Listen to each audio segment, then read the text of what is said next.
Welcome back to the only morning show filmed at 7:56 at night, but it'll go out in the morning so you won't know any better. I've got some of your questions here. We're going to go through rapid fire. I'm going to answer as many of them as I possibly can, probably go through about 10. Number one, do you need a degree to get into marketing or can you just start? This is a question by Naz. Naz, thank you so much for the question. The answer is you can just start. The truth is, it helps whenever you're starting out to focus on one specific thing. So I would laser focus on website building or like web design, something like that, SEO, social media, content creation, whatever that looks like, commercials, anything like that. Pick one thing and just go super, super deep on that.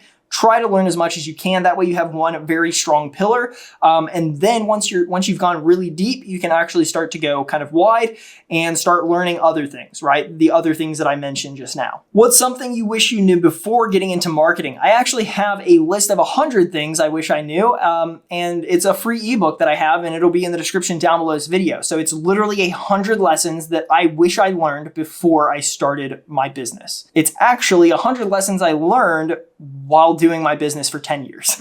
So a lot of pain, a lot of gain there, but hopefully you don't repeat my mistakes. And the easiest way to not repeat my mistakes is check out that ebook. How long did it take you to actually get good at marketing? It took me a very long time, probably I want to say 6 years. I've had my marketing company for 10. So only for the last 4 years would I consider myself good at marketing. The reason why is because I was so good at building websites. I'm biased, obviously, but I thought I was so good at building websites and my websites have always been pretty good. But outside of that, I always struggled to do sales myself or to generate leads myself and stuff like that. It was a lot of word of mouth, a lot of things like that. So for me, I'm always learning. I mean, to this very day, I pride myself on the fact that I learn constantly throughout the day, throughout the week, throughout the month. I learn so much stuff. I read books constantly, audiobooks in the car. Whenever I find something really cool, I stop my day sometimes and I'll spend an hour just learning about it, whether it's ClickFunnels or something on Go High Level or, any other number of AI tools because we have a million of those these days. But getting good at something is, when I say good, I mean top 10% of what you do. You know what I mean? That's when I consider good, or I guess you could call that great. But at the end of the day, whenever you are good at something, people will pay you a lot of money to do that one thing. And that's why, whenever you ask question number one here, do you need a degree to get into marketing or can I just start? The answer is you can just start, but you really want to focus on one key aspect, become really good at that, and you'll just never run out of clients. Not to mention, you can ask a lot more. So if you've done SEO for 2 days, sure, you can ask $500 a month from somebody. But if you've done it for 10 years, you can ask, $20,000 a month from somebody as a random example. What is one mistake that you made early on that cost you big? My biggest mistake early on was the fact that I decided to really invest a lot of money into my setup. I spent a lot of money. I'm talking thousands of dollars. I was 18 years old, got a credit card and I was like, let's do this. You know what I mean? Buy a camera, buy a stand, buy multiple lights, buy a computer, I'm a YouTuber. Now I'm a YouTuber. The reality of the situation is if you can't do it with a smartphone, you won't be able to do it with a really awesome setup. The setup that I'm shooting on now, if you count everything that's included here from the microphones to the 4K camera and the lights and everything, you're looking at $5,000-ish. I know that other people have more expensive setups, but $5,000 for me is expensive. If I couldn't get this exact same result on my iPhone, I don't deserve the $5,000 setup. Does that make sense? Just start with what you have. And if that's an iPhone, if that's a point and shoot, whatever that is, start with what you have, get proof of concept. And then if you want to, you can expand and you can spend money on other things. I personally would suggest sticking with your iPhone for at least a year. I know that's crazy to say, a year. I do a video every day, iPhone, 1 year, trust me. It'll change your life. And the truth is there are so many things on iPhones, or I say iPhone, it could be an Android, it could be whatever, you know what I mean? But just your smartphone.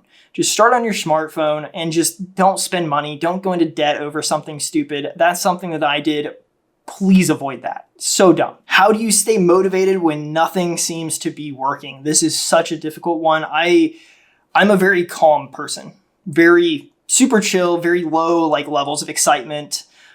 This is the most excited I get during my day. You know what I mean? Because I just love helping. I just love this stuff. But whenever nothing is working, it's hard to stay positive. So a couple of things that I do. One, the number one thing that I do, and some people, you know, it's going to be hit and miss with some people. I actually pray. So the reason why I pray is I just basically say, you know, please help me figure out a way to solve this solution. And for some reason that helps every single time that I do it. It just removes a lot of stress from me. And it's almost like I'm kind of like laying my problem at God's feet. You know, I'm still going to try and help myself, of course, but at the end of the day, I can only do so much. And if something's not meant to be, it's not meant to be. You know, if I'm really trying to close this client for whatever reason, you know, it's a big client and it's just not going to happen, there's nothing I can do about it. You know what I mean? So it's like, you have to come to terms with that. And for me, praying is the easiest way for me to do that. And it works really well for me.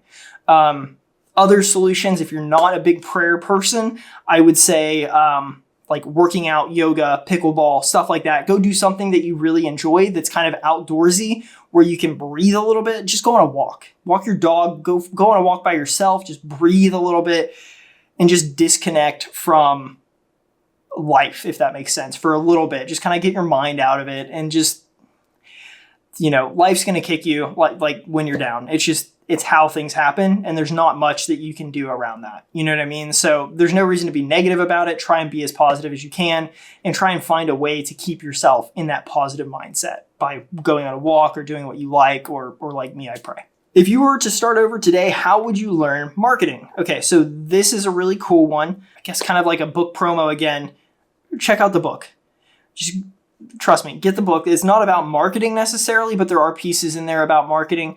But it has like life lessons. It has branding. It has a lot of stuff in there, business advice and things like that. So if I had that book when I started over, that would be the first thing that I would read, just so that I could get past all of those lessons. You know what I mean? And then after that, I would try to find something that I was very passionate about. I actually have a video that came out recently. That's the 3 Ps. It's how to create a business for yourself that you actually want to do. So it's passion, proficiency, and profit. So you go through those 3 things and you kind of find a culmination of the 3.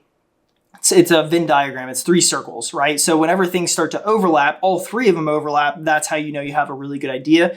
I'll put a link to that video on screen, but definitely check that one out if you haven't. Life-changing video. It changed my life. That was a video idea that I got from, I think it was Sean Cannell, the guy who runs Think Media, the YouTube channel. But I think that's where I would start to find something that I'm passionate about, that I'm proficient in, and that has a good ability to generate profit. And then I would probably dive into that. And again, I would go super, super deep before I go wide. Next question, is it better to learn one skill really deep or a bunch of stuff when you're starting out? Again, I mean, kind of common theme to this episode, but you want to learn one skill very, very deep and then start branching out from there.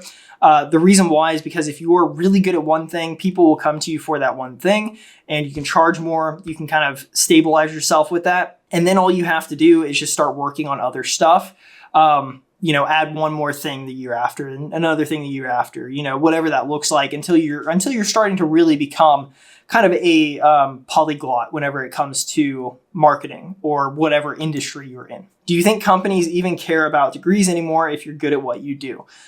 I mean, yes and no, right? So it's kind of that gray area. I do not like college for 99% of people, but if you want to be a doctor or a lawyer or a teacher, you have to have it. You know what I mean? Or like a CPA, like an accountant, you have to have it. There's no way around it. But if you want to do marketing or if you want to do content creation or videography or writing or, you know, so many other things, software engineering, you don't need a degree. In fact, most of the time, especially with software engineering, because I actually went through this where I went to college, it was 10 to 15 years out of date. We learned less in a semester than I did when I was 12 years old, just teaching myself. It was just terrible. And so I left college and I went to a code boot camp, which is not a degree.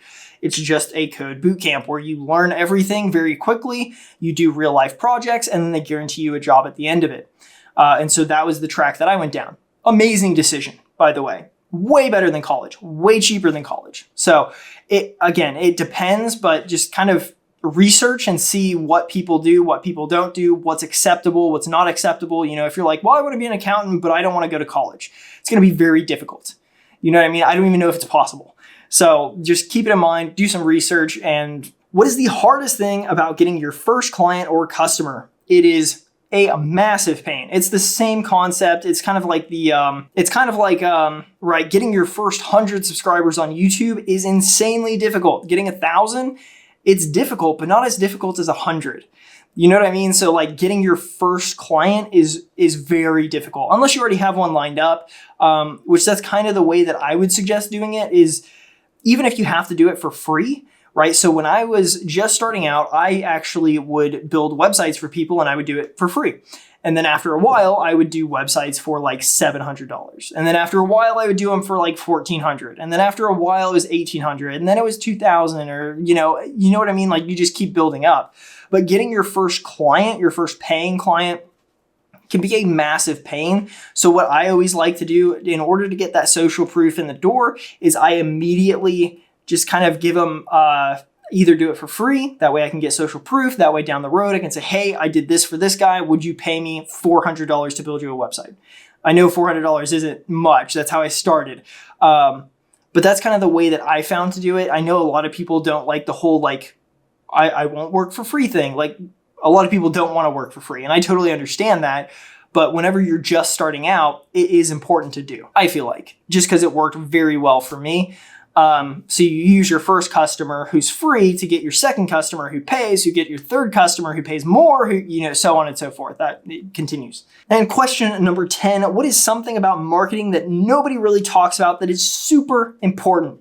This is one that I'm actually pretty passionate about. I don't talk about a ton, but I do mention it here and there. If you check on my social media, you will see me mention it, and that is Google Business Profile.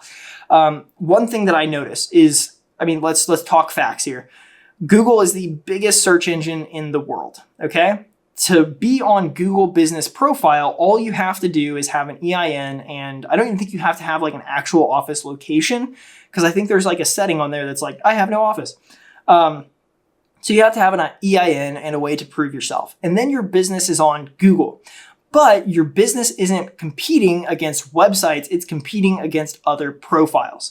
So what you can do is if you focus on getting reviews on your Google Business Profile, even if you start from, let's say 0 reviews, you just started your business, you can actually go from being ranked 50th or more on Google whenever somebody types in sushi Kansas City or something like that.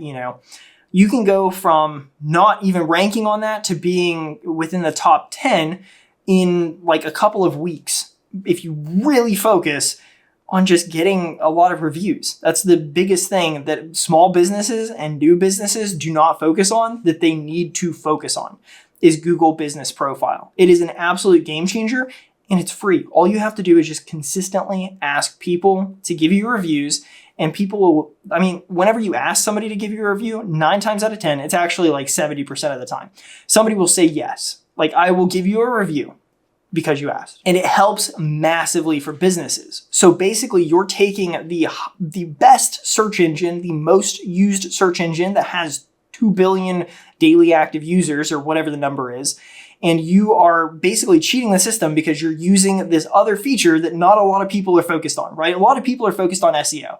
If you're in Kansas City and you're a sushi spot, chances are your SEO has to be really good for you to be in the top page of Google. But if your Google Business Profile has a lot of reviews, good reviews, and you're consistently moving the needle with it, you have a really high chance of showing up on that first page, regardless of what your SEO is for your website.